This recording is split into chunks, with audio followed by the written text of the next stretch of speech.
आताच आपण पाहिलं तर देवेंद्र फडणवीस हे आता भाजपाचे गटनेते असणार आहेत। आता या ठिकाणी घोषणा झालेली आहे, त्यांच्या नावावरती शिक्कामोर्तब झालेला आहे। भाजपाच्या केंद्रीय निरीक्षकांच्या उपस्थितीमध्ये कोर कमिटीची बैठक ही संपन्न झालेली आहे आणि या बैठकीमध्ये देवेंद्र फडणवीस यांच्या नावावर शिक्कामोर्तब झालेला आहे। विजय रुपाणी, निर्मला सीतारामन यांच्या उपस्थितीमध्ये या संदर्भात घोषणा शिक्कामोर्तब झालेली आहे। थोड्याच वेळात घोषणा होणार आहे। देवेंद्र फडणवीस आता लवकरच महाराष्ट्राच्या मुख्यमंत्रीपदी असणार आहेत।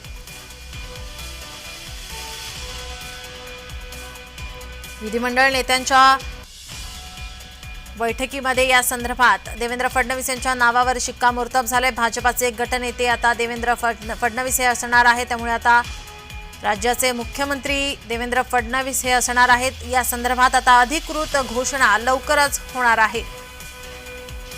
एकनाथ शिंदे आणि अजित पवार यांना उपमुख्यमंत्री पद दिलं जाणार असल्याची सध्या चर्चा ही रंगत आहे, सूत्रांकडून माहिती मिळते।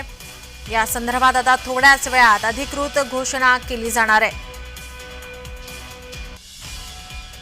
भाजपाच्या केंद्रीय निरीक्षकांच्या उपस्थितीमध्ये कोर कमिटीची बैठक संपन्न झाली। या बैठकीमध्ये देवेंद्र फडणवीस यांच्या नावाची घोषणा झालेली आहे। विधिमंडळ गटनेता म्हणून त्यांचं नाव निश्चित झालेलं आहे।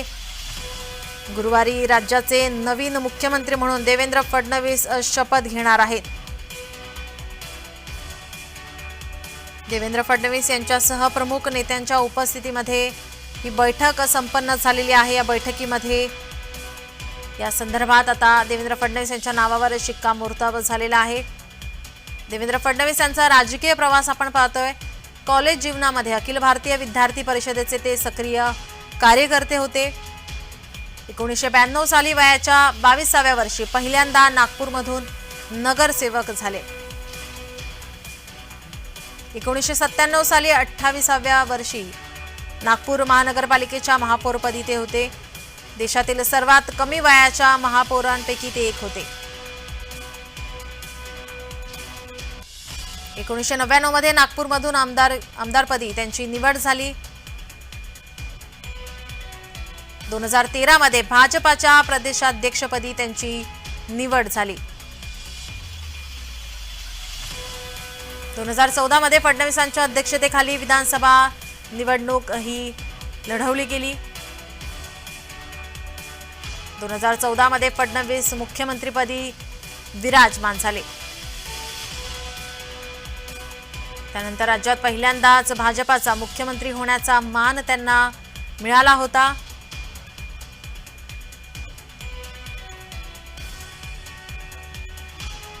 फडणवीसांचा राजकीय प्रवास आपण पाहतोय। देवेंद्र फडणवीस आता महाराष्ट्राच्या मुख्यमंत्रीपदी लवकरच आता विराजमान होणार आहेत। भाजपाचे गटनेते म्हणून त्यांची निवड झालेली आहे। त्यांच्या नावावरती शिक्कामोर्तब करण्यात आलेला आहे। निर्मला सीतारामन, विजय रुपाणी यांच्या उपस्थितीमध्ये हा शिक्कामोर्तब करण्यात आलाय। थोड्याच वेळात अधिकृत घोषणा केली जाणार आहे। भाजपाचे गटनेते देवेंद्र फडणवीस असणार आहेत आणि आता थोड्याच वेळात या संदर्भात घोषणा केली जाणार आहे। लवकरच देवेंद्र फडणवीस महाराष्ट्राच्या मुख्यमंत्रीपदी असणार आहेत आणि आता सर्वांनाच याची उत्सुकता आहे। भाजपाकडून जल्लोष करण्यात येतोय, भाजपाच्या कार्यकर्त्यांकडून जल्लोष केला जातोय।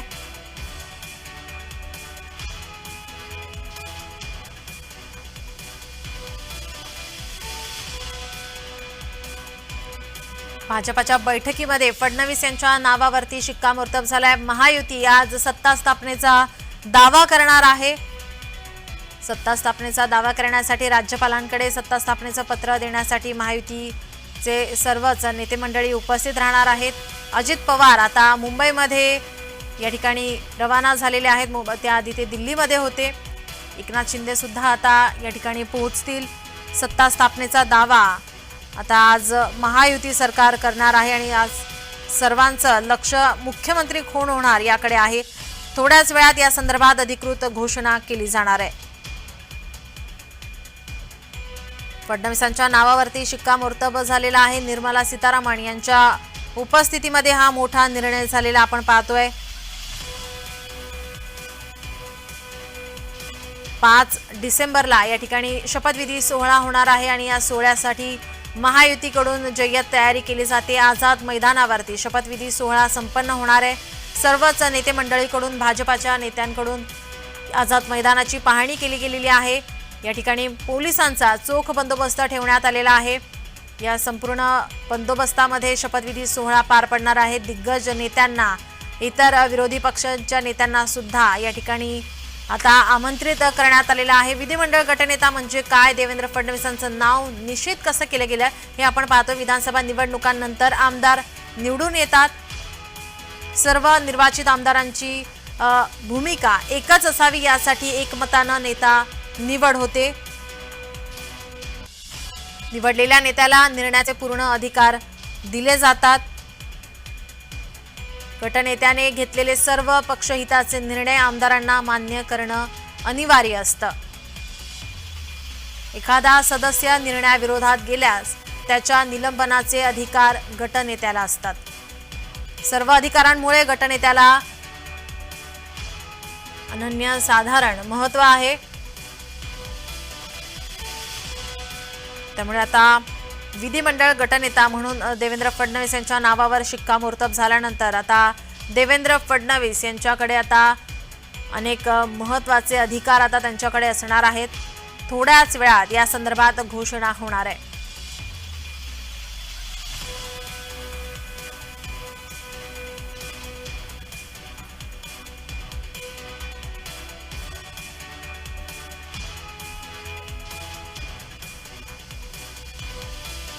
या ठिकाणी आपण पाहतोय भाजपाची कोर कमिटीची बैठक संपन्न झालेली आहे। केंद्रीय निरीक्षकांसह चंद्रशेखर बावनकुळे, देवेंद्र फडणवीस, विनोद तावडे, चंद्रकांत पाटील, रावसाहेब दानवे, आशिष शेलार यांच्यासह भाजपाचे सर्व प्रमुख नेते या ठिकाणी उपस्थित आहेत। आपल्यासोबत राजकीय विश्लेषक मधुकर पाटील फोनलाईन वरून जोडलेले आहेत। मधुकर सर, माझा आवाज आपल्यापर्यंत पोहोचतोय?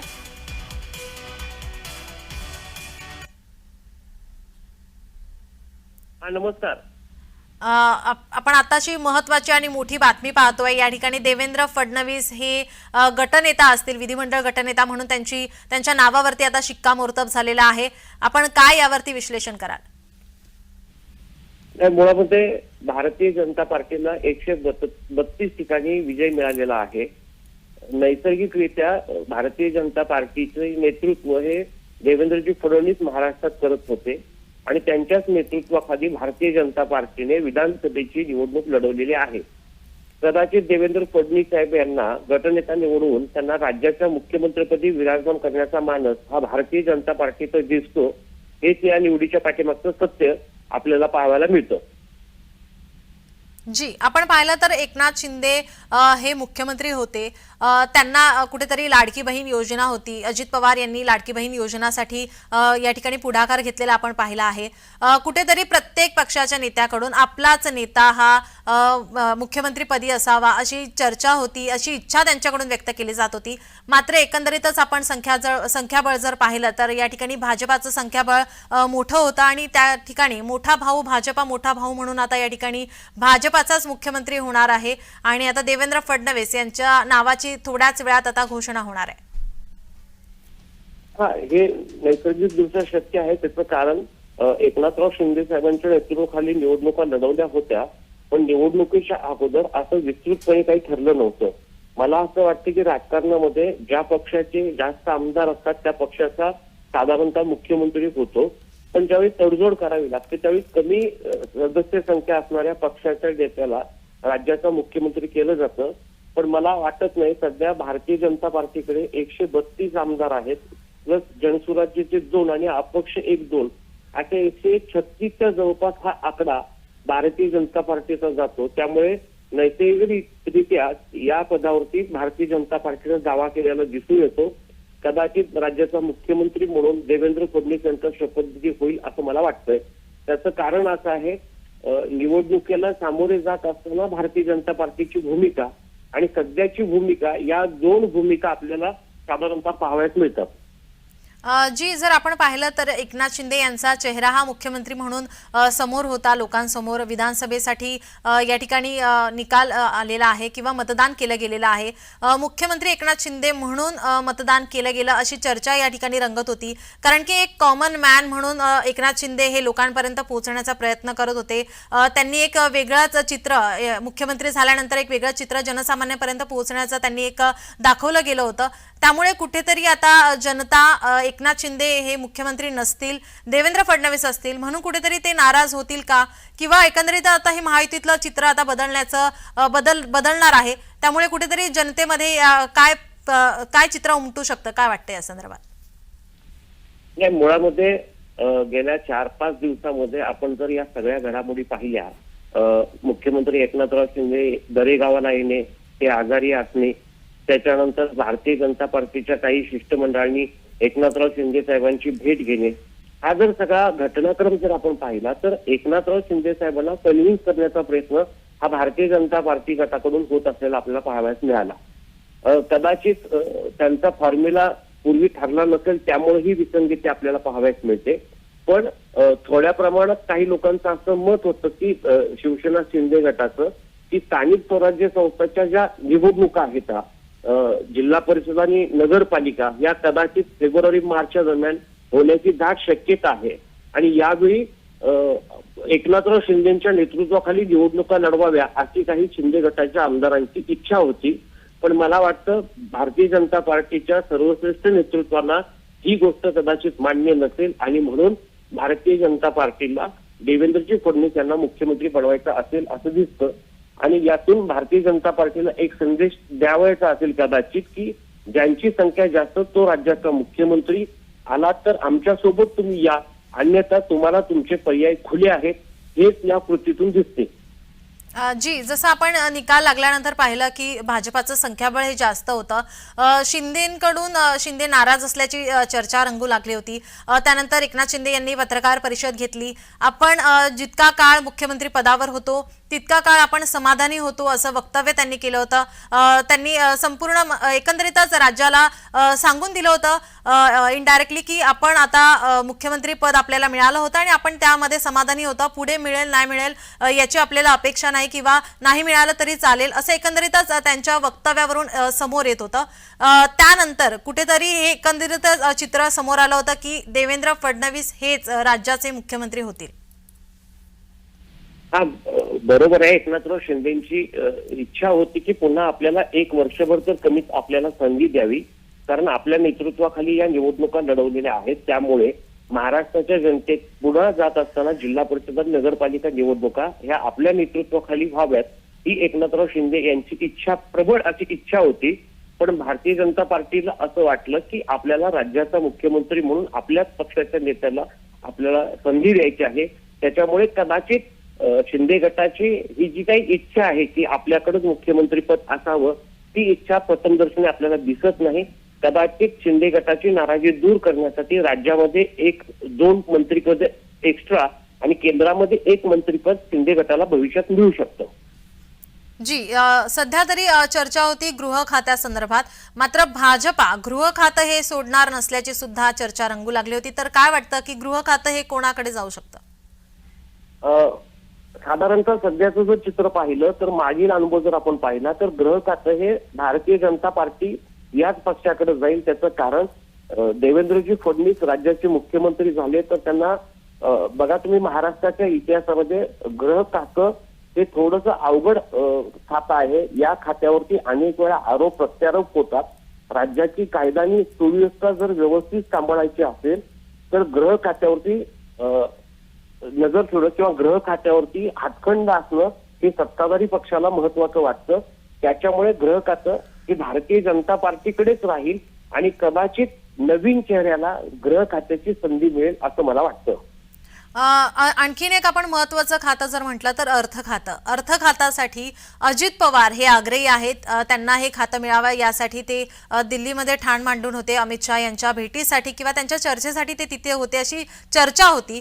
तर काय वाटतं, हे सुद्धा महत्वाचं खातं हे कोणाकडे जाऊ शकतं महायुतीमध्ये? माझ्या माहितीप्रमाणे भारतीय जनता पार्टीला कदाचित 22 खाते मिळतील शिंदे गटाला 11 आणि राष्ट्रवादी काँग्रेस पार्टी अजित पवार गटला 9 खाती कदाचित मिळण्याची दाट शक्यता आहे. नैसर्गिकरित्या अजितदादा पवार हे राज्याचे उपमुख्यमंत्री असताना अनेक वेळा त्यांनी अर्थ खात्याचा कारभार सांभाळण्याचं काम केलेलं आहे. त्यामुळे अजित पवार गटाला निश्चितपणे खात्री आहे की आपल्याला अर्थ खातं मिळेल. पण सध्याची परिस्थिती जर पाहिली आणि निवडणुकीच्या दुसऱ्या दिवशी राष्ट्रवादी काँग्रेस पार्टीने भारतीय जनता पार्टीला ज्या पद्धतीने ज्या गतीने पाठिंबा दिला त्या पाठिंब्याचं जर चित्र आपण पाहिलं तर अर्थ खातं हे कदाचित अजितदादा पवार यांच्याकडेच राहील असं वाटतं. कारण त्या खात्याचा अनुभव आणि त्या खात्याचा निधी वाटप करण्याची जी पद्धत आहे किंवा सगळ्यांना समान निधी देऊन सत्ताधाऱ्यांच्या बरोबरच विरोधी पक्षातील लोकांच्या बजेटचं समाधान करण्याची क्षमता ही अजितदादा पवार साहेबांच्याकडे आहे. त्यामुळे मला असं वाटतं की अर्थ खातं हे कदाचित अजितदादा पवार यांच्याकडेच राहील. जी, आपण जर या ठिकाणी पाहिलं तर एकनाथ शिंदे यांच्याकडे नगर विकास आणि आणखीन एक महत्त्वाचं खातं दिलं जाणार असल्याची सध्या चर्चा आहे. तर काय वाटतं की एकनाथ शिंदे किंवा शिवसेना या खात्यावरती समाधानी राहतील का? निश्चितपणे हे सरकार महायुतीचं आहे. जी खाती दिली जातील त्या खात्यावरती या दोन्ही पक्षातील म्हणजे भारतीय जनता पार्टी जर तोडलं तर शिवसेना शिंदे गट आणि अजितदादा पवार गट राष्ट्रवादी काँग्रेस या दोन्ही पक्षांना जी खाती दिली जाईल ती खाती घ्यावी लागतील. त्याचं कारण सत्तेचं बहुमताचा आकडा 144 आहे. भारतीय जनता पार्टीकडे सध्या 132 आमदार आहेत. त्याच्यामुळे राजकारणामध्ये या दोन्ही गटांच्या विधानसभेच्या सदस्यांची संख्या आणि त्यांना दिली जाणारी खाती ही जर आपण पाहिली तर कुठंतरी आपल्याला वेगळं चित्र पाहावयास मिळेल. म्हणून कदाचित मला असं वाटतं की या दोन्ही पक्षांना आघाडीतल्या घटकांना महायुतीच्या शिंदे गट आणि राष्ट्रवादी काँग्रेस पार्टी या दोन्ही गटाला जी खाती दिली जातील त्या खात्यावरती यांना समाधान मानावं लागेल. जी मधुकरजी, धन्यवाद आपण दिलेल्या या प्रतिक्रियेसाठी आणि केलेल्या विश्लेषणासाठी. आपण पाहतोय देवेंद्र फडणवीस हे आता गटनेता म्हणून त्यांच्या नावावरती शिक्कामोर्तब झालेला आहे. थोड्याच वेळात या संदर्भात अधिकृत घोषणा ही केली जाणार आहे. देवेंद्र फडणवीस आता लवकरच महाराष्ट्राच्या मुख्यमंत्रीपदी असणार आहे. तर उपमुख्यमंत्री म्हणून एकनाथ शिंदे आणि अजित पवार असणार आहेत. मुख्यमंत्री आणि उपमुख्यमंत्र्यांसह कोण कोण शपथ घेणार याकडे सुद्धा सर्वांचं लक्ष असेल. कुणाकडे किती खाती या संदर्भात सुद्धा आता लवकरच अधिकृत घोषणा केली जाणार आहे. भाजपाच्या विधिमंडळ बैठकीला सुरुवात झालेली आहे. विधानसभा विधान परिषदेचे आमदार या बैठकीला उपस्थित आहेत. भाजपाच्या कोर कमिटीच्या बैठकीमध्ये देवेंद्र फडणवीस यांच्या नावावरती शिक्कामोर्तब झाले. गटनेते म्हणून त्यांच्या नावावरती शिक्कामोर्तब झालेलं आहे. सर्व आमदारांकडून फडणवीस आणि निरीक्षकांचं या ठिकाणी स्वागत केलं गेलेलं आहे. फडणवीसांना या ठिकाणी शुभेच्छा देण्यात येत आहेत. भाजपाच्या बैठकीमध्ये फडणवीसांच्या नावावर शिक्कामोर्तब झालेला आहे. 5 डिसेंबरला मुंबईतल्या आझाद मैदानावरती शपथविधी सोहळा पार पडणारे. राज्याचे मुख्यमंत्री आणि उपमुख्यमंत्री शपथ घेणार आहेत. त्यांच्यासोबत आणखीन किती आमदार शपथ घेणार याकडे सुद्धा सर्वांचं लक्ष असेल. राज्याचे नवे मुख्यमंत्री म्हणून देवेंद्र फडणवीसांचं नाव आता निश्चित झालेलं आहे. अधिकृत घोषणा आता थोड्याच वेळात केली जाणार आहे. या संपूर्ण घडामोडींवरती आपलं लक्ष असणारच आहे. या ठिकाणी आपण पाहतोय आता बैठक सुरू झालेली आहे. सर्व आमदार विधानसभेचे विधान परिषदेचे उपस्थित आहेत. फडणवीस आता मुख्यमंत्रीपदाची शपथ घेणार आहेत. 5 डिसेंबरला शपथविधी सोहळा होणार आहे. भाजपाच्या बैठकीत फडणवीसांच्या नावावर शिक्कामोर्तब झालाय. गटनेता म्हणून त्यांच्या नावावरती शिक्कामोर्तब झालेला आहे. त्यामुळे आता लवकरच देवेंद्र फडणवीस यांच्या नावासंदर्भात आता मुख्यमंत्री म्हणून घोषणा होणार आहे. थोड्याच वेळात या संदर्भात घोषणा केली जाणार आहे. शपथविधी सोहळ्यासाठी भारतीय जनता पक्षाचे आपले सर्व उमेदवार आपण होतो. आता आपण आमदार आहोत. पण आपण सर्वांनी या ठिकाणी माननीय पंतप्रधान नरेंद्र मोदींच्या नेतृत्वामध्ये, त्यांच्या मार्गदर्शनाखाली आणि माननीय आपले नेते देवेंद्रजी फडणवीस साहेबांच्या नेतृत्वामध्ये आपण हा महाविजय, ऐतिहासिक महाविजय व्हावा याकरता सर्वांनी खूप प्रचंड ताकद लावली, खूप प्रचंड मेहनत केली. माननीय मोदींच्या नेतृत्वामध्ये आपण या ठिकाणी डबल इंजिन सरकार या महाराष्ट्राला पुढे नेऊ शकतो. महाराष्ट्र हा देशातलं सर्वोत्तम राज्य होऊ शकतं आणि हे जनतेला, मतदारांना पोहोचवण्याकरता आपण सर्वांनी काम केलं आणि जनतेने आपल्याला भरभरून यश दिलं. जनतेने प्रचंड मोठा विश्वास आपल्यावर टाकला. आपले महायुतीचे मुख्यमंत्री एकनाथ शिंदेजी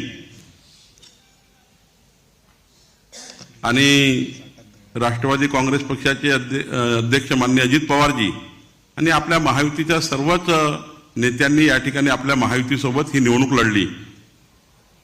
खरं तर यावेळी जास्त भाषणाचा स्कोप नाही आहे, पण या महाराष्ट्राच्या 14 कोटी जनतेचं आपण आभार मानलं पाहिजे की जनतेने भारतीय जनता पार्टी आणि महायुतीवर विश्वास त्या ठिकाणी टाकला. आणि आपल्याकरता आनंदाची गोष्ट आहे की आपण 149 सीट भारतीय जनता पार्टी म्हणून लढवल्या. आपल्याला आतापर्यंतच्या भारतीय जनता पार्टीच्या प्रवासात आणि इतिहासातलं सर्वात मोठं यश म्हणजे 132 सीट आपल्या निवडून आल्या.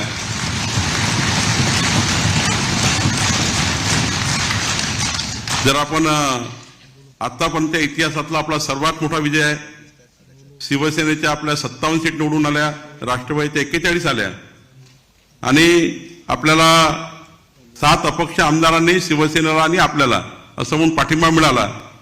आपला आता विधानमंडळाचा विधिमंडळ गट जर विचार केला तर 237 जवळपास आमदाराचा गट या ठिकाणी असणार आहे आणि भाजपाचा जर विधिमंडळ गट विचार केला भाजपाचा तर 132 आणि 5 अपक्ष असे 137 आमदाराचा गट आपला असणार आहे. खरं तर ही मोठी उपलब्धी आपल्याकरता आहे. या ठिकाणी मी एवढंच सांगेल की मोठं यश आहे, जनतेचा विश्वास आहे.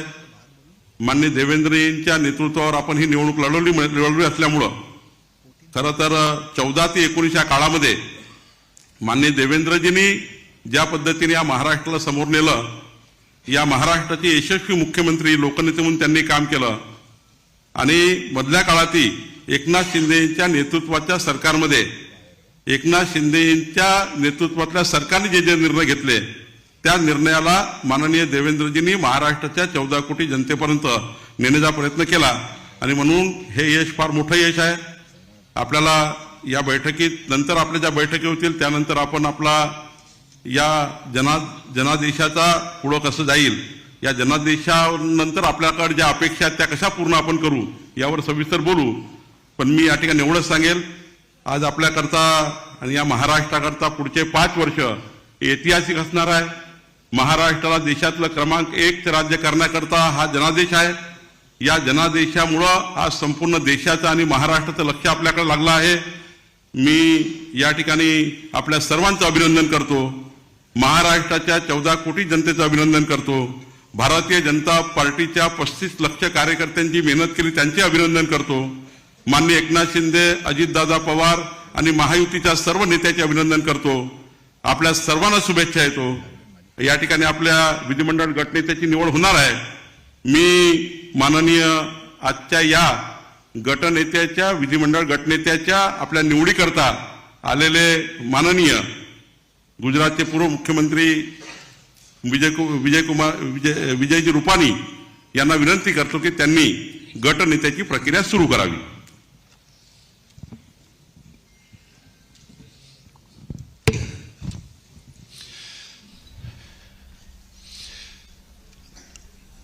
आप सबको मालूम ही है कि आज हमारी भारतीय जनता पार्टी की संसदीय दल की जो बैठक हुई है और उसमें नेता का चुनाव, नेता का चयन की आज हमने बैठक बुलाई है। तो ये चुनाव की प्रक्रिया को मैं आरंभ करता हूं। हमारी पार्टी लोकतांत्रिक पद्धति से काम करती है और सब हमारे विधायक उनकी इच्छा अनुसार हम हमारे संसदीय दल के नेता को चुनेंगे।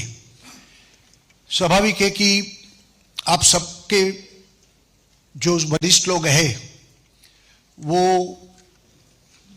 कोई भी नाम का प्रस्ताव रख सकते हैं और बाद में जो जो प्रस्ताव आएंगे इसके आधार पर चुनाव की प्रक्रिया आगे बढ़ाएंगे और चुनाव करेंगे। तो आप में से जो वरिष्ठ लोग हैं कोई भी प्रस्ताव रख सकते हैं। अपना प्रस्ताव अपने को नहीं रखना है, दूसरों को प्रस्ताव रखने का मतलब यही है कि दूसरों का नाम का प्रस्ताव रखना है। तो यहां आकर प्रस्ताव रख सकते हैं और बाद में सपोर्ट के लिए भी आप बात कर सकते हैं। तो प्रस्ताव रखिए। आइए दादा।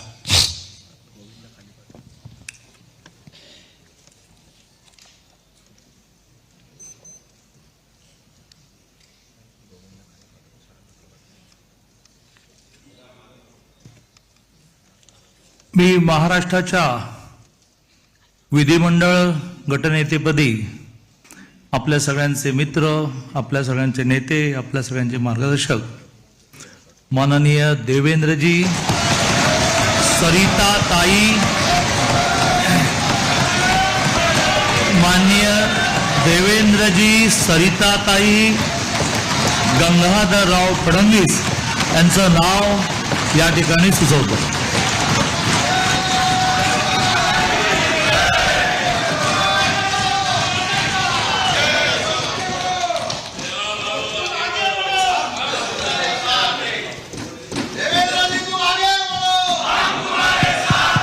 भारत माता की। अरे सर्वांचे हात वरती घ्या। आपला काही सनी देवलचा हात आहे का 2.5 किलोचा? भारत माता की वंदे। छत्रपती शिवाजी महाराज की, छत्रपती संभाजी महाराज की।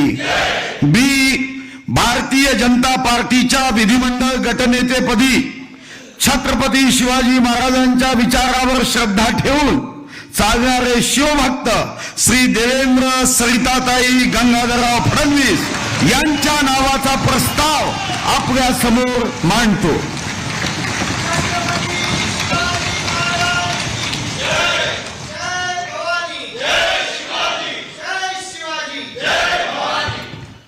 भारतीय जनता पार्टीच्या विधिमंडळाच्या नेतेपदी आदरणीय चंद्रकांत दादांनी आणि सुधीरभाऊ मुनगंटीवारांनी आदरणीय देवेंद्रजी फडणवीस यांचा प्रस्ताव मांडलेला आहे।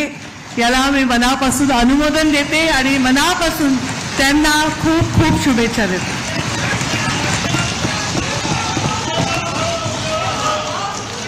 बोलत आहो यार, इधर नेटवर्क का इश्यू है। सन्माननीय चंद्रकांतदादा पाटील आणि सुधीरभाऊ मुनगंटीवार यांनी जो विधिमंडळाच्या गटनेतेपदी आपले नेते देवेंद्र फडणवीस साहेब यांचा जो प्रस्ताव मांडलाय त्याला मी अनुमोदन देतो।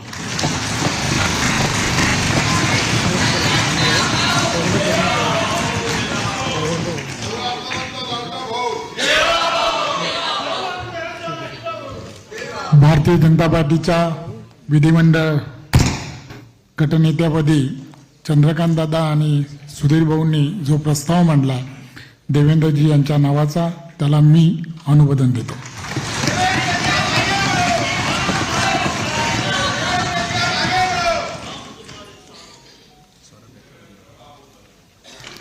भारतीय जनता पार्टीच्या विधिमंडळ गटनेतेपदी आदरणीय दादा आणि आदरणीय सुधीर भाऊंनी जो प्रस्ताव मांडला आदरणीय देवेंद्रजी फडणवीस साहेबांचा, त्याला मी मनापासून खूप खूप शुभेच्छा देतो आणि मनापासून त्याचं समर्थन करतो, अनुमोदन करतो।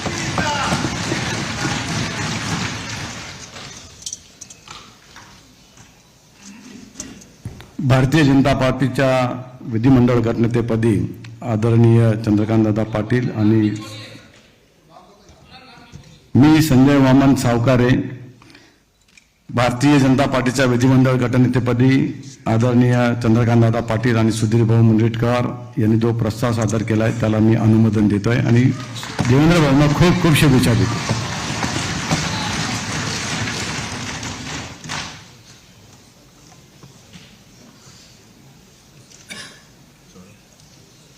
मी अशोक रामाजी उईके आदरणीय चंद्रकांतदादा पाटील आणि सुधीरभाऊ मुनगंटीवार यांनी भारतीय जनता पार्टीच्या विधिमंडळ पक्षनेते गटनेतेपदी आदरणीय देवेंद्र फडणवीस यांची जी निवड केलेली आहे त्या निवडीला मी समर्थन देतो आणि शुभेच्छा देतो.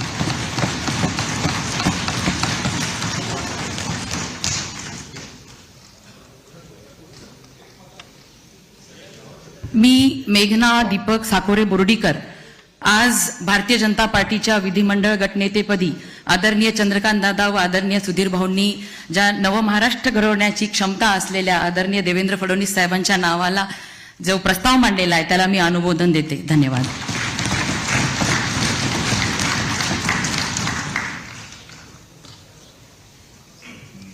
मी योगेश शारदा अमृतलाल सागर भारतीय जनता पक्षाच्या विधिमंडळ पक्षाच्या गटनेतेपदी आदरणीय श्री चंद्रकांतदादा पाटील व आदरणीय श्री सुधीरभाऊ मुनगंटीवार यांनी जो सन्मान्य श्री देवेंद्र फडणवीसजी यांचं नाव प्रस्तावित केलं आहे त्याला माझं अनुमोदन देतोय आणि त्यांना शुभकामना देतो. धन्यवाद.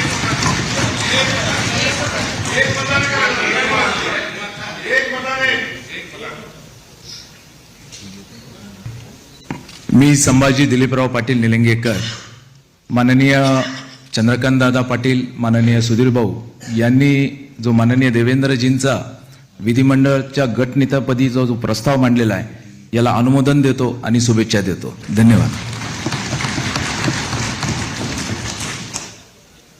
मी गोपीचंद पडळकर माननीय चंद्रकांतदादा पाटील माननीय सुधीरभाऊ मुनगंटीवार यांनी भारतीय जनता पार्टीच्या विधिमंडळाच्या गटनेते पदावरती या राज्याचे गावगाड्याचे रक्षण करते बहुजनांचे उद्धारक गोरगरीब उपेक्षितांचे हृदय सम्राट माननीय देवेंद्र फडणवीस साहेबांचं नाव सुचवलेलं आहे त्याला मी अनुमोदन देतो.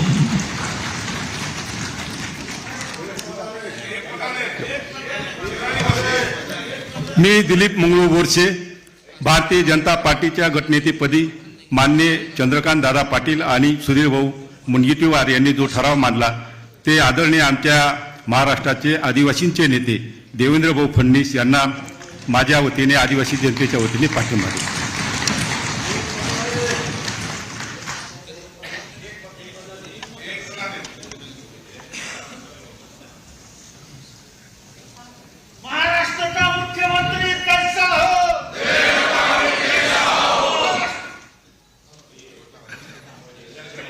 मी ॲडव्होकेट आशिष बाबाजी शेलार समस्त मुंबईकरांच्या वतीने आणि भारतीय जनता पक्षाचा आपल्या सगळ्यांच्या वतीने जो प्रस्ताव चंद्रकांतदादा पाटील यांनी मांडला ज्याला सुधीर भाऊ मुनगंटीवार यांनी समर्थन दिलं या महाराष्ट्राच्या विधिमंडळाच्या गटनेतेपदी देवेंद्रजी फडणवीस यांच्या नेता नियुक्तीचं संपूर्ण समर्थन करतो.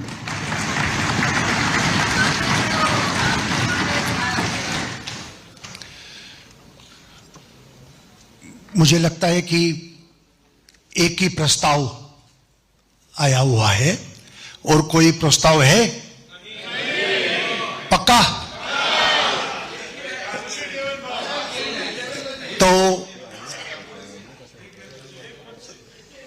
सर्वानुमते यानी कि सर्वसम्मति से देवेंद्र फडणवीस जी को पार्टी के नेता के रूप में घोषणा करता हूं और नेता घोषित करता हूं. देवेंद्र जी पहले भाई साहब सब लोग आप बाद में करना, पहले देवेंद्र जी ऊपर आ जाए, कार्यक्रम पूरा करें, बाद में सब मिल नियुक्त आपले विधिमंडळ पक्षाचे नेते देवेंद्रजी यांना विनंती आहे त्यांनी मंचावर यावं.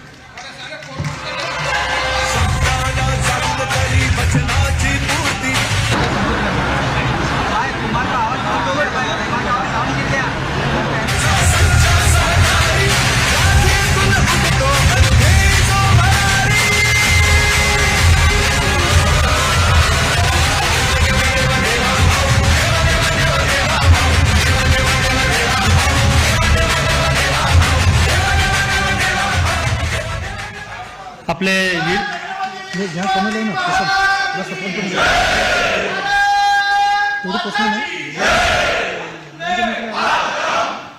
आपण प्रक्रिया पूर्ण करून घेऊ. नुकतीच आता देवेंद्रजी यांची निवड झालेली आहे. त्यांचं मनापासून स्वागत. आपले निरीक्षक श्री रुपानीजी यांना विनंती आहे की त्यांनी देवेंद्रजीचं स्वागत करावं. आपल्या निरीक्षक श्रीमती निर्मलाजी इनसे भी विनंती है वो भी माननीय देवेंद्र जी का स्वागत करें.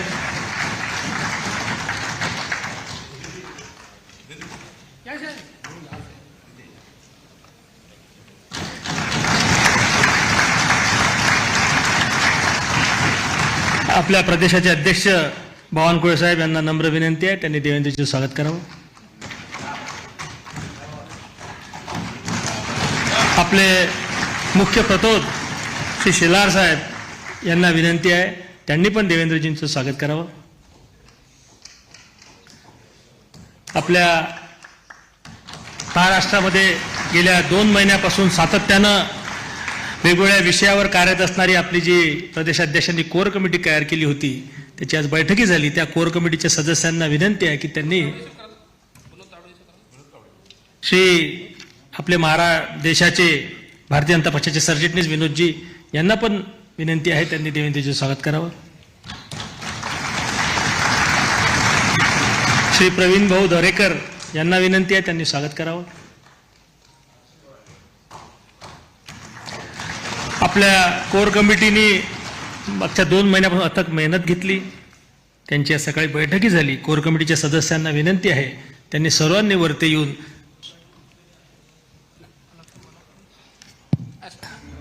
कोर कमिटीनी वरती येऊन साहेबांचं स्वागत करावं. द्या दादा.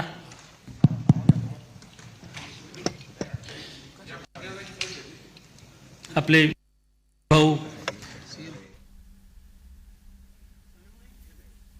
ते रवींद्र चव्हाण, संजय कुटेजी,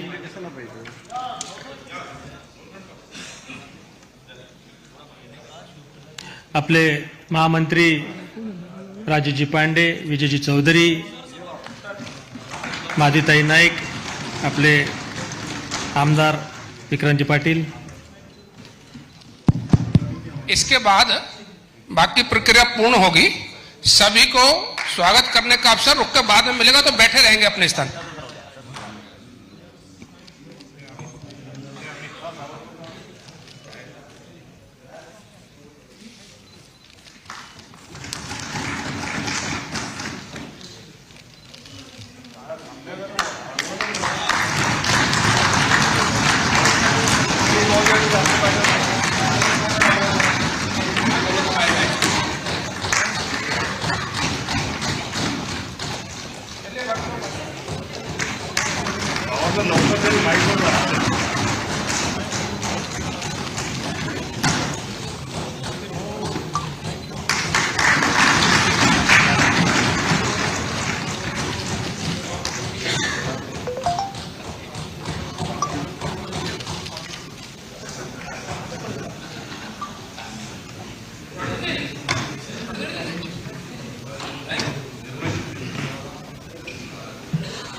आपल्या देशाच्या वित्तमंत्री श्रीमती निर्मलाजी इनसे नम्र निवेदन है कि वो स्वागत पर 2 शब्द कहें.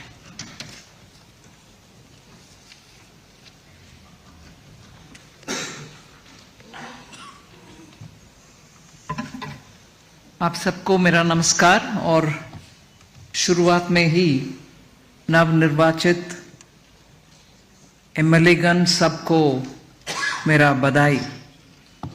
और इस सदन में उपस्थित वरिष्ठ नेतागण और मेरे साथ आए हुए ऑब्जर्वर के नाते विजय रूपानी जी जो गुजरात के वरिष्ठ मुख्यमंत्री थे इससे पहले, और सांसदगण बहुत सारे भी आए हैं इस मीटिंग में, उनका भी मेरा प्रणाम. और अभी नवनिर्वाचित विधिमंडल के नेता के नाम में देवेंद्र फडणवीस जी का मेरा बधाई. और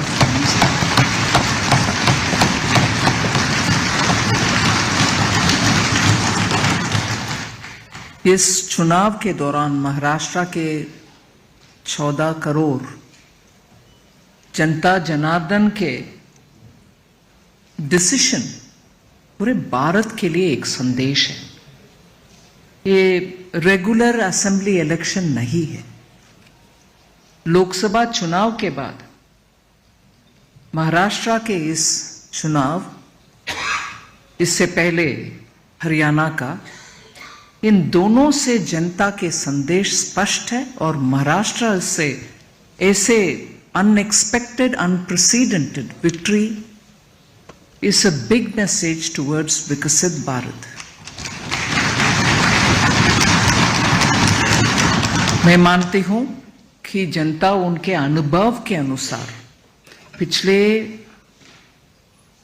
गठबंधन के सरकार जो कांग्रेस के नेतृत्व में चला, उसके वजह से महाराष्ट्र के पर्टिकुलरली और देश के लिए कितना अनसर्टनिटी और डेवलपमेंट के रास्ते में रुकावट पैदा हुआ, उससे जनता बहुत टायर्ड होकर के मन में उनको क्या चल रहा है हमारे महाराष्ट्र में, ऐसे भावना आकर के आज स्पष्ट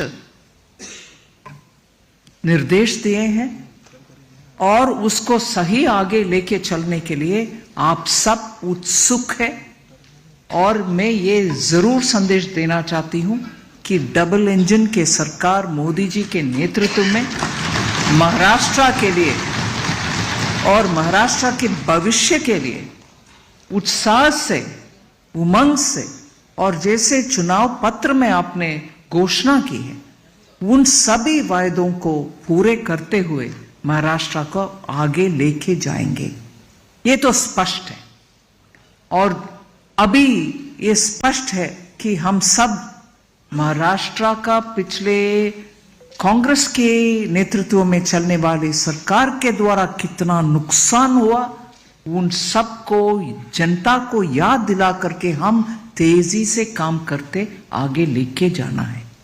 चाहे वो किसान के मामला हो, चाहे इंडस्ट्री का इन्वेस्टमेंट हो महाराष्ट्र में, चाहे हर रीजन का डेवलपमेंट हो महाराष्ट्र में, और प्रमुख बड़ा आज आर्टिफिशियल इंटेलिजेंस को उपयोग करते हुए हमारे ही युवा स्टार्टअप के रूप में इतना नए नए सोच के साथ सॉल्यूशंस दे रहे हैं भारत के इकोनॉमिक और आर्थिक व्यवस्था को सुधार करने के लिए।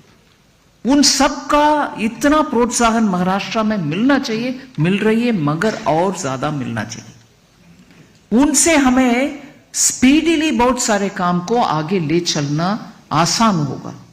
महाराष्ट्र फाइनेंशियल कैपिटल मुंबई है, देश का फाइनेंशियल कैपिटल मुंबई, और फाइनेंशियल वर्ल्ड में स्टार्टअप के इतनी कंट्रीब्यूशन दुनिया में एक देश हम जैसे नहीं है जहां फिनटेक में हम सामने नंबर 1 के पोजीशन में आ रही।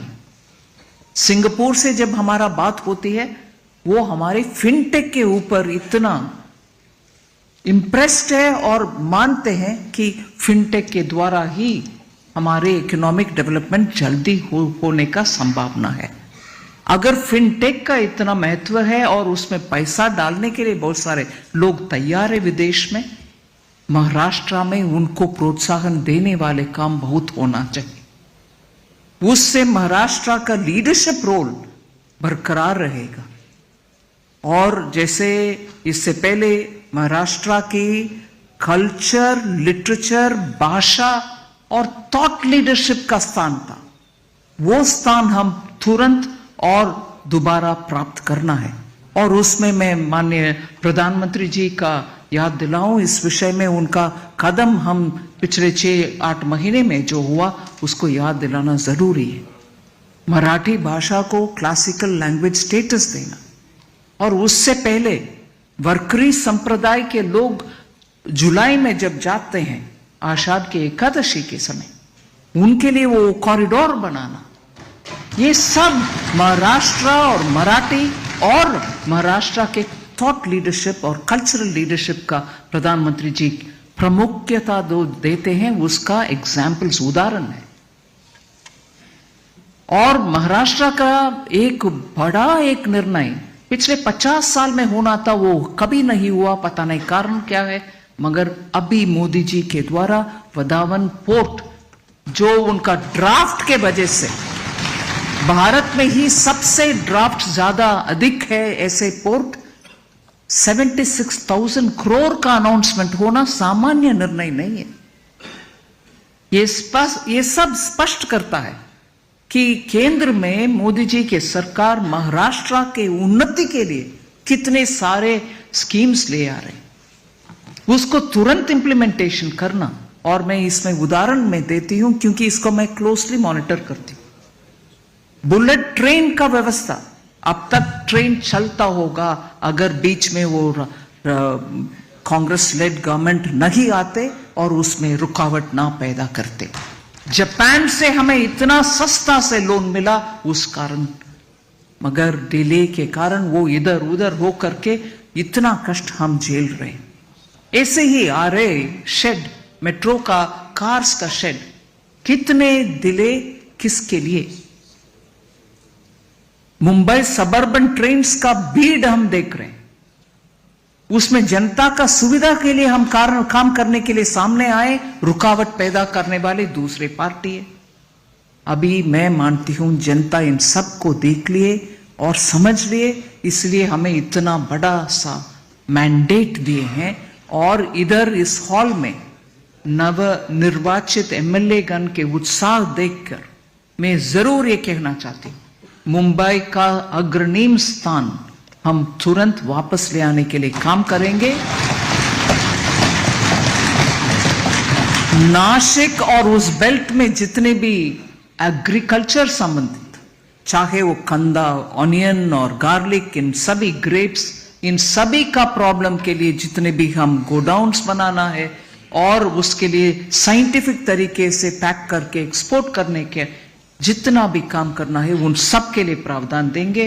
और डिफेंस का मैन्युफैक्चरिंग में अग्रणी स्थान, इधर कॉरिडोर नहीं आया मगर उससे ज्यादा काम हो रही है, उसके लिए केंद्र सरकार के द्वारा defence manufacturing, defence component manufacturing के लिए हम डेफिनेट डेवलपमेंट के लिए हम काम करेंगे।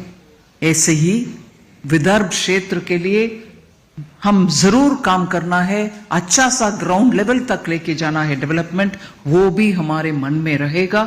जैसे मैं हैदराबाद में बहुत सारे साल जीत चुकी हूं, इसीलिए लातूर, नांदेड़, उस प्रांत के ऊपर मेरा पर्सनल परिचय है, उस इलाके का भी हम प्रावधान देना है। आई एम श्योर आप सबके उत्साह से, एंथुसियाज्म और ग्राउंड में आपका कनेक्ट के वजह से और अभी नवनियुक्त नेता के लीडरशिप में हम सब जाएंगे और दिल्ली में केंद्र सरकार के द्वारा, प्रधानमंत्री मोदी जी के द्वारा पूरे कोऑपरेशन के साथ डबल इंजन, पावरफुल इंजन बन करके महाराष्ट्र को first in the country state बनाएंगे। ये हम सब साथ होकर के काम करना है। बहुत आनंद हुआ इस एक मत निर्णय में, यूनानिमस रेसोल्यूशन के ऊपर। मैं आप सबको बधाई देती हूं। हम एक है तो सेफ है। धन्यवाद।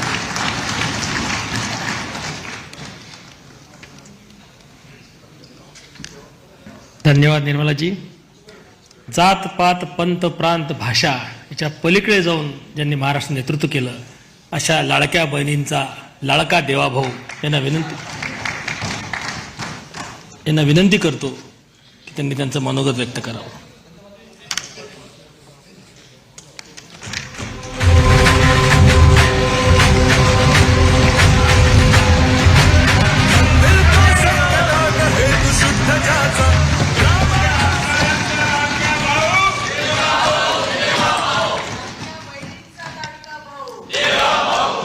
हिंदवी स्वराज्याचे सरसंस्थापक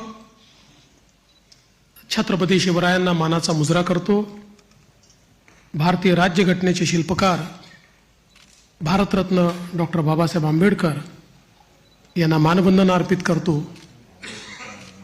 आज आपली सगळी प्रक्रिया पार पाडण्याकरता या ठिकाणी उपस्थित झालेले गुजरातचे माजी मुख्यमंत्री आदरणीय रुपाणीजी, त्यांच्यासोबत आलेल्या भारताच्या वित्तमंत्री आदरणीय निर्मलाताई सीतारामनजी, आपले अध्यक्ष चंद्रशेखर बावनकुळेजी, माननीय विनोद तावडेजी, माननीय शिवप्रकाशजी, मंचावर उपस्थित असलेले सन्मान्य आशिष शेलारजी, प्रवीण दरेकरजी, या ठिकाणी आपल्या सहयोगी पक्षाचे जनसुराज्यचे विनय कोरेजी, त्याचप्रमाणे युवा स्वाभिमानचे रवी राणाजी, रासपचे रत्नाकर गुट्टेजी, आपल्याला ज्यांनी समर्थन दिलं ते एकमेव अपक्ष आमदार शिवाजी पाटील, भारतीय जनता पक्षाचे विधानमंडळातील माझे सर्व ज्येष्ठ सहकारी, कोर कमिटीचे सर्व सदस्य, माझ्या सर्व भगिनी आणि बंधूंनो, सर्वप्रथम आपल्या सर्वांचे मी आभार मानतो की आपण एकमताने या ठिकाणी विधिमंडळ गटाचा नेता म्हणून माझी निवड केली आणि ही निवड प्रक्रिया करण्याकरता या ठिकाणी आलेले माननीय रुपाणीजी आणि माननीय निर्मला सीतारामनजी यांचे देखील अतिशय मनापासून मी आभार मानतो. खरं म्हणजे आपल्या सर्वांना याची कल्पना आहे की यावेळची निवडणूक एक अतिशय ऐतिहासिक अशा प्रकारची निवडणूक राहिली आहे आणि या निवडणुकीचं विश्लेषण करायचं झालं तर मी असं म्हणेन की या निवडणुकीने एक गोष्ट आपल्यासमोर निश्चितपणे ठेवली आहे, ती म्हणजे एक है तो सेफ है आणि मोदी है तो मुमकिन है. मोदीजींच्या नेतृत्वामध्ये देशामध्ये विजयाची मालिका ही लोकसभेनंतर पुन्हा एकदा हरियाणापासून सुरू झाली आणि महाराष्ट्राने जे मॅन्डेट या ठिकाणी आपल्याला दिलेलं आहे, खरं म्हणजे महाराष्ट्राच्या जनतेला मी साष्टांग दंडवत घालतो, अशा प्रकारचं मॅन्डेट महाराष्ट्राच्या जनतेने आपल्याला दिलेलं आहे. विशेषतः या संपूर्ण प्रक्रियेमध्ये आपल्यासोबत पूर्णपणे तनमनाने या ठिकाणी असलेले महाराष्ट्राचे मुख्यमंत्री माननीय एकनाथराव शिंदेजी आणि महाराष्ट्राचे उपमुख्यमंत्री सन्माननीय अजितदादा पवारजी यांचे देखील मी अतिशय मनापासून आभार मानतो आणि तद्वतच आमचे RPIचे नेते रामदास आठवलेजी आणि आमच्या सगळ्या मित्रपक्षांचे देखील मनापासून आभार मानतो. खरं म्हणजे अतिशय महत्त्वाचं अशा प्रकारचे वर्ष आहे. एकीकडे आपण सगळे लोक ज्या प्रक्रियेतनं निवडून येतो ती प्रक्रिया ज्या संविधानाने आपल्याला दिली, भारतरत्न डॉक्टर बाबासाहेब आंबेडकरांनी तयार केलेलं आमचे संविधान, या संविधानाची 75 वर्ष पूर्ण होत आहेत आणि म्हणून सर्वार्थानं एक अत्यंत महत्त्वाचं अशा प्रकारचे वर्ष आहे. कारण आपल्याला कल्पना आहे की देशाचे प्रधानमंत्री माननीय मोदीजी हे देखील नेहमी सांगतात की कुठल्याही ग्रंथापेक्षा, धर्मग्रंथापेक्षा माझ्याकरता भारताचं संविधान सगळ्यात महत्त्वाचं आहे आणि एक असं संविधान की ज्या संविधानाने प्रत्येक भारतीयाला जगण्याचा, मोठं होण्याचा, समृद्ध होण्याचा अधिकार दिला आणि भारताला जगातले एक उत्तम राष्ट्र म्हणून प्रस्थापित करण्याचं काम केलं. अशा या संविधानाच्या 75 वर्ष पूर्ण होणाऱ्या अमृत महोत्सवी वर्षात पुन्हा एकदा या ठिकाणी आपण सरकार स्थापन करतोय. दुसरं, आपल्या सर्वांना कल्पना आहे की ज्यांनी समस्त हिंदुस्थानामध्ये मोगली आक्रमणानंतर आमची श्रद्धास्थानं जी उद्ध्वस्त झाली होती त्या सर्व श्रद्धास्थानांचं पुनरुज्जीवन केलं, त्या राजमाता अहिल्यादेवी होळकर यांचंही 300व जयंती वर्ष हेच आहे. त्यामुळे मला असं वाटतं की ही देखील एक अत्यंत महत्त्वाची गोष्ट आहे. त्याचसोबत ज्यांनी इंग्रजांच्या विरुद्ध जल, जमीन आणि जंगल वाचवण्याचा लढा उभारला आणि खऱ्या अर्थानं इंग्रजांना सळो की पळो करून सोडलं, ते भगवान बिरसा मुंडा यांचीही 125वी जयंतीचं हे वर्ष या ठिकाणी आपण साजरं करतोय. आणि अर्थातच आपल्या सर्वांचे लाडके नेते ज्यांनी नवभारताची संकल्पना मांडली, ज्याची मुहूर्तमेढ केली, आज मोदीजींच्या नेतृत्वात जो नवभारत तयार होतोय त्याचा पायवा ठेवणारे श्रद्धेय अटल बिहारी वाजपेयीजी यांचं देखील हे 100वे जयंती वर्ष आहे. त्यामुळे अशा या अत्यंत महत्त्वपूर्ण वर्षामध्ये महाराष्ट्राच्या जनतेने ही सगळी जबाबदारी आज महायुतीवर या ठिकाणी सोपवलेली आहे. खरं म्हणजे इतका मोठा जनादेश हा आपल्याला या ठिकाणी जनतेने दिलेला आहे की या जनादेशातून मी एवढंच म्हणेन की आनंद आहे, पण त्याहीपेक्षा जबाबदारी आपली वाढलेली आहे. प्रचंड मोठी जबाबदारीची जाणीव करून देणारा अशा प्रकारचा जनादेश हा जनतेने आपल्याला दिलेला आहे. आणि विशेषतः आपल्या लाडक्या बहिणी असतील, आपले लाडके भाऊ असतील, आपले लाडके शेतकरी असतील, आपले लाडके युवा असतील, या सगळ्यांनी आणि समाजातल्या दलित, वंचित, ओबीसी, आदिवासी सगळ्यांनी जो जनादेश आपल्याला दिलेला आहे त्या जनादेशाचा सन्मान राखण्याचं काम हे आपल्याला करावं लागणार आहे. आणि म्हणून निश्चितपणे आपली प्राथमिकता आपण सुरू केलेल्या योजना आणि आपण दिलेली आश्वासनं ही पूर्ण करणं याच्याकडे आपली प्राथमिकता तर असेलच, पण त्यासोबत महाराष्ट्राला पुढे नेण्याकरता, महाराष्ट्राला सर्व आघाड्यांवर पहिल्या क्रमांकावर आणण्याकरता आपल्या सर्वांना या ठिकाणी सातत्याने कार्यरत राहायचं आहे. आपल्याला कल्पना आहे की 2019 साली देखील जनतेचा कौल आपल्याला मिळाला होता. दुर्दैवाने जनतेचा जो कौल होता तो हिसकावून घेण्यात आला आणि जनतेसोबत एक प्रकारे बेईमानी त्या काळामध्ये झाली. मी काही त्या इतिहासामध्ये जाऊ इच्छित नाही, एक नवीन सुरुवात आपण करतोय, पण या गोष्टीचा निश्चित उल्लेख करेन की सुरुवातीच्या 2.5 वर्षामध्ये ज्या प्रकारे वेगवेगळ्या पद्धतीनं आपल्याला त्रास देण्यात आला, आपल्या आमदारांना त्रास देण्यात आला, नेत्यांना त्रास देण्यात आला, अशाही परिस्थितीमध्ये मला या गोष्टीचा अभिमान आहे की 2.5 वर्षात एकही आमदार आपल्याला सोडून गेला नाही.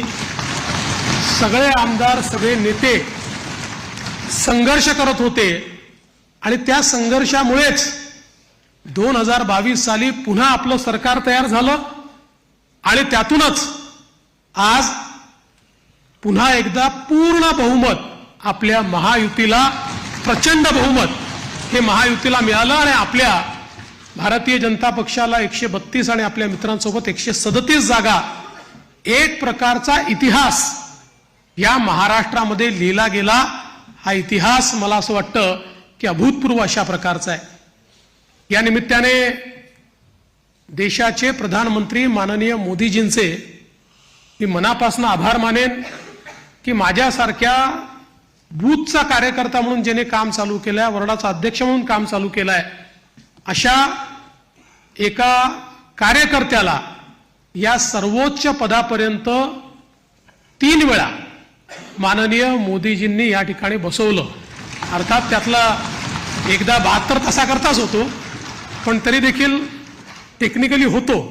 त्याच्यामुळे 3 वेळा मला महाराष्ट्राच्या मुख्यमंत्री पदावर बसण्याचा मान सन्मान त्यांनी दिला. हा पक्ष ज्या प्रकारे त्यांच्या नेतृत्वात मोठा झाला, त्यातूनच सामान्य कार्यकर्त्यांना वेगवेगळी त्या ठिकाणी पदं मिळाली, चांगली पदं मिळाली, आपल्याला काम करण्याची संधी मिळाली. म्हणून मी आदरणीय मोदीजींचं मनापासनं या ठिकाणी त्यांचे आभार मानतो. पक्षाचे राष्ट्रीय अध्यक्ष आदरणीय JP नड्डा साहेब यांचे देखील अतिशय मनापासून आभार मानतो. आणि त्याचसोबत ज्यांनी या संपूर्ण निवडणुकीमध्ये अतिशय ताकदीनं महाराष्ट्रामध्ये आपल्यासोबत तळ ठोकून कार्यकर्त्यांमध्ये ऊर्जा निर्माण केली आणि या निवडणुकीत अत्यंत ताकद आपल्या सर्वांना दिली, ते देशाचे गृहमंत्री माननीय अमितभाई शहा यांचे देखील आभार मानतो. आणि भारतीय जनता पक्षाचं जे शीर्षस्थ नेतृत्व आहे, त्या सगळ्या नेत्यांचे या ठिकाणी अतिशय मनापासून मी आभार मानतो.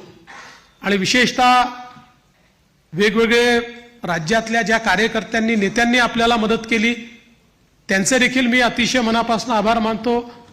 महाराष्ट्रातली सगळी टीम तर आपले प्रदेशाध्यक्ष बावनकुळेजी यांच्या नेतृत्वात महाराष्ट्र भाजप हा पूर्ण ताकदीने या ठिकाणी मैदानामध्ये होता आणि त्यामुळेच हा विजय आपल्याला या ठिकाणी मिळालेला आहे. त्याबद्दल भारतीय जनता पक्ष महाराष्ट्राच्या संपूर्ण टीमचं मी मनापासून अभिनंदन करतो, आभार मानतो. आणि अर्थातच तुम्ही सगळे लोक आहात म्हणून मी इथे आहे. तुम्ही नसतात तर मी इथे नसतो. त्याच्यामुळे तुमचे सगळ्यांचे मनपूर्वक आभार मानत असताना पुढची वाट ही आपल्याला अपेक्षा पूर्ण करण्याकरता संघर्षाची आहे. आपल्याला अपेक्षा पूर्ण करायच्या आहेत. त्यामुळे आपल्याला सगळ्यांना आपलं महायुतीचं सरकार आहे, या सरकारमध्ये एक दिलाने आपल्या सगळ्या मित्रांना सोबत घेऊन आणि प्रसंगी जेव्हा इतकं मोठं मॅन्डेट असतं त्यावेळी सगळ्या गोष्टी सगळ्यांच्या मनाच्या आपल्याला पूर्ण करता येत नाहीत. पण आपण एक लार्जर, एक मोठा अशा प्रकारचा विचार घेऊन, एक लार्जर गोल घेऊन आपण राजकारणामध्ये आलेलो आहोत. केवळ पदांकरता, केवळ आपल्याला कोणीतरी मोठं करावं याकरता आपण राजकारणात आलेले नाही आहोत. त्यामुळे मला या गोष्टीची पूर्ण अपेक्षा आहे की येत्या काळामध्ये 4 गोष्टी आपल्या मनाप्रमाणे होतील, तर 4 गोष्टी मनाविरुद्ध देखील होतील. पण तरी देखील एका लार्जर इंटरेस्टमध्ये आपण सगळे एकत्रितपणे काम करू आणि आपली शक्ती काय आहे ही शक्ती निश्चितपणे या ठिकाणी आपण दाखवून देऊ. आज या निमित्ताने पुन्हा एकदा आपल्या सगळ्यांचे आभार मानत असताना महाराष्ट्रातल्या दीन, दलित, गोर, गरीब, आदिवासी, शेतकरी, शेतमजूर, महिला, ओबीसी, अल्पसंख्याक सगळ्या समाजाला या ठिकाणी मी आश्वस्त करू इच्छितो की महाराष्ट्राच्या सर्वांगीण उन्नतीकरता, महाराष्ट्राच्या प्रगतीकरता 24 तास आमचं सरकार काम करेल आणि महाराष्ट्रातल्या सामान्य माणसाच्या आशा, आकांक्षा, अपेक्षा या निश्चितपणे पूर्ण करण्याचं काम आम्ही करू. पुन्हा एकदा आपल्या सर्वांचे आभार मानतो. माननीय देशाचे पंतप्रधान नरेंद्र मोदीजी यांचे मनापासून आभार मानतो आणि माझं बोलणं संपवतो. धन्यवाद. जय हिंद, जय महाराष्ट्र.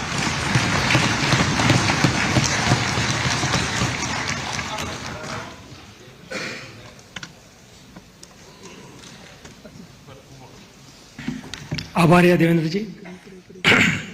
विधिमंडळ पक्षातील सर्व आमदारांना विनंती आहे की आता थोड्या वेळाने देवेंद्रजी खाली छत्रपती शिवाजी महाराजांना हारार्पण करतील, तर आपण तिथं लाईनअप करून घेऊ.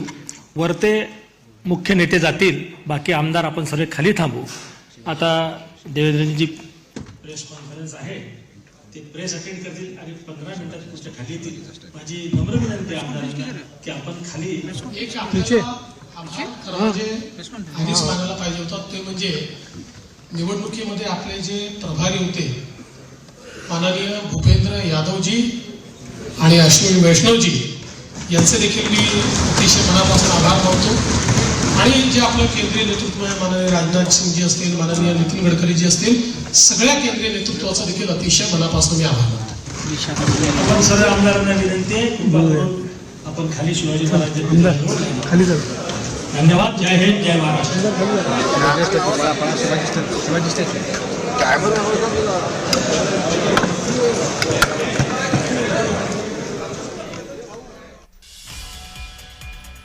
चंद्रकांत पाटील यांच्याकडून विधिमंडळ पक्षनेते पदाचा प्रस्ताव सादर करण्यात आला आणि या ठिकाणी सर्वांकडून आज या ठिकाणी अनुमोदन करण्यात आलेलं आहे. देवेंद्र फडणवीस या ठिकाणी बोलत होते. सर्वांचे आभार त्यांनी मानलेले आहेत. भारतरत्न डॉक्टर बाबासाहेब आंबेडकर यांना मानवंदना अर्पित करतो. आज आपली सगळी प्रक्रिया पार पाडण्याकरता या ठिकाणी उपस्थित झालेले गुजरातचे माजी मुख्यमंत्री आदरणीय रुपाणीजी, त्यांच्यासोबत आलेल्या भारताच्या वित्तमंत्री आदरणीय निर्मलाताई सीतारामनजी, आपले अध्यक्ष चंद्रशेखर बावनकुळेजी, माननीय विनोद तावडेजी, माननीय शिवप्रकाशजी, मंचावर उपस्थित असलेले सन्मान्य आशिष शेलारजी, प्रवीण दरेकरजी, या ठिकाणी आपल्या सहयोगी पक्षाचे जनसुराज्याचे विनय कोरेजी, त्याचप्रमाणे युवा स्वाभिमानचे रवी राणाजी, रासपचे रत्नाकर गुट्टेजी, आपल्याला ज्यांनी समर्थन दिलं ते एकमेव अपक्ष आमदार शिवाजी पाटील, भारतीय जनता पक्षाचे विधानमंडळातील माझे सर्व ज्येष्ठ सहकारी, कोर कमिटीचे सर्व सदस्य, माझ्या सर्व भगिनी आणि बंधूंनो, सर्वप्रथम आपल्या सर्वांचे मी आभार मानतो की आपण एकमताने या ठिकाणी विधिमंडळ गटाचा नेता म्हणून माझी निवड केली आणि ही निवड प्रक्रिया करण्याकरता या ठिकाणी आलेले माननीय रुपाणीजी आणि माननीय निर्मला सीतारामनजी यांचे देखील अतिशय मनापासून मी आभार मानतो.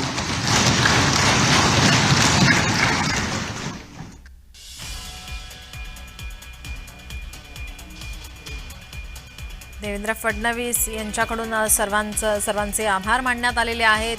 एकनाथ शिंदे, अजित पवार यांचेही त्यांनी आभार मानलेले आहेत. तर यावेळी महाविकास आघाडी सरकारच्या कार्यकाळावर फडणवीस यांनी बोट ठेवलेला आहे. 2019 मध्ये जनतेनं दिलेला कौल हिसकावून घेण्यात आला होता, मात्र आता पुन्हा एकदा जनतेने आपल्याला कौल दिलेला आहे. जनादेशाचा सन्मान राखला जाईल असं वक्तव्य देवेंद्र फडणवीस यांच्याकडून करण्यात आलेलं आहे. मोदी है तो मुमकिन है असंही फडणवीस यांनी म्हटलंय. यंदाची निवडणूक अतिशय वैशिष्ट्यपूर्ण होती असं वक्तव्य यावेळी फडणवीस यांनी केलेलं आहे. एक है तो सेफ है, मोदी है तो मुमकिन है असा नारा यावेळी फडणवीस यांनी लगावला. महाराष्ट्राच्या जनतेला साष्टांग दंडवत. एकमतानं निवड केल्याबद्दल धन्यवाद, आभार. देवेंद्र फडणवीस यांनी आभार व्यक्त केलेले आहेत. या ठिकाणी पुन्हा एकदा आता देवेंद्र फडणवीस यांची जादू आता चालणार आहे. देवेंद्र फडणवीस यांची गटनेता म्हणून निवड झालेली आहे. अधिकृत घोषणा करण्यात आलेली आहे. चंद्रकांत पाटील यांनी या संदर्भात प्रस्ताव सादर केला होता. देवेंद्र फडणवीस आता गटनेतेपदी असणार आहेत आणि आता जो गटनेता असतो तोच मुख्यमंत्री, राज्याचा मुख्यमंत्री असतो. त्यामुळे आता देवेंद्र फडणवीस हेच आता राज्याचे मुख्यमंत्री असणार आहेत. 5 डिसेंबरला शपथविधी सोहळा संपन्न होणार आहे. या शपथविधी सोहळ्याकडे सर्वांचं लक्ष असेल.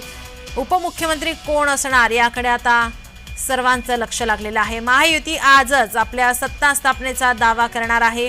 सत्ता स्थापनेचा दावा करण्यासाठी राज्यपालांकडे सत्ता स्थापनेचं पत्र दिलं जाणार आहे. या ठिकाणी आपण पाहतोय देवेंद्र फडणवीस यांच्या नावाची घोषणा झाल्यानंतर आता भाजपाच्या कार्यकर्त्यांकडून जल्लोष करताना पाहायला मिळतोय. फटाके फोडले जात आहेत. फडणवीस आता मुख्यमंत्रीपदी असणार आहेत. कार्यकर्ते आनंदले आहेत. पंकजा मुंडे, दरेकर, रवींद्र चव्हाण, आशिष शेलार यांच्याकडून चंद्रकांत पाटील यांनी दिलेल्या प्रस्तावाला अनुमोदन देण्यात आलेलं आहे. सीतारामन यावेळी उपस्थित होत्या. त्यांच्याकडून फडणवीसांचं अभिनंदन करण्यात आलेलं आहे. देवेंद्र फडणवीस यांनी गटनेता म्हणून आपली निवड केल्याबद्दल सर्वांचे आभार मानलेत. एकनाथ शिंदे, अजित पवार यांचे सुद्धा आभार मानलेले आहेत. महाराष्ट्राच्या जनतेला साष्टांग दंडवत, इतर पक्षांचे बालेकिल्ले आपण उद्ध्वस्त केले असं वक्तव्य देवेंद्र फडणवीस यांनी केलेलं आहे. जनादेशाचा सन्मान राखला जाईल. सर्वोच्च पदावर तिसऱ्यांदा संधी दिल्याबद्दल आपले आभार देवेंद्र फडणवीस यांनी आभार व्यक्त केलेले आहे. यंदाची निवडणूक अतिशय वैशिष्ट्यपूर्ण होती आणि जनतेचा कौल आपल्याला मिळालेला आहे. मोदी है तो मुमकिन है, एक है तो सेफ है असा नारा यावेळी फडणवीस यांनी लगावलाय. महाराष्ट्राच्या जनतेने आपल्याला कौल दिलेला आहे. जनतेच्या या जनादेशाला आपण साष्टांग दंडवत घालतो असं वक्तव्य देवेंद्र फडणवीस यांनी केलंय. यावेळी त्यांनी अजित पवार आणि एकनाथ शिंदे यांचेही आभार व्यक्त केलेले आहेत. देवेंद्र फडणवीस आता उद्या मुख्यमंत्रीपदाची शपथ घेणार आहे. देवेंद्र फडणवीस मुख्यमंत्रीपदी आता असणार आहेत. त्यामुळे आता कार्यकर्त्यांचा जल्लोष राज्यात ठिकठिकाणी पाहायला मिळतोय. देवेंद्र फडणवीस आणि इतर सर्व भाजपाचे आमदार कार्यकर्ते या ठिकाणी बाहेर पडत आहेत. देवेंद्र फडणवीस यांनी बोलताना यावेळी 2019ला जनतेचा कौल हा हिसकावून घेतला गेला, जनतेशी बेईमानी झाली होती असं म्हणत फडणवीसांनी उद्धव ठाकरे यांना डिवचलं आहे.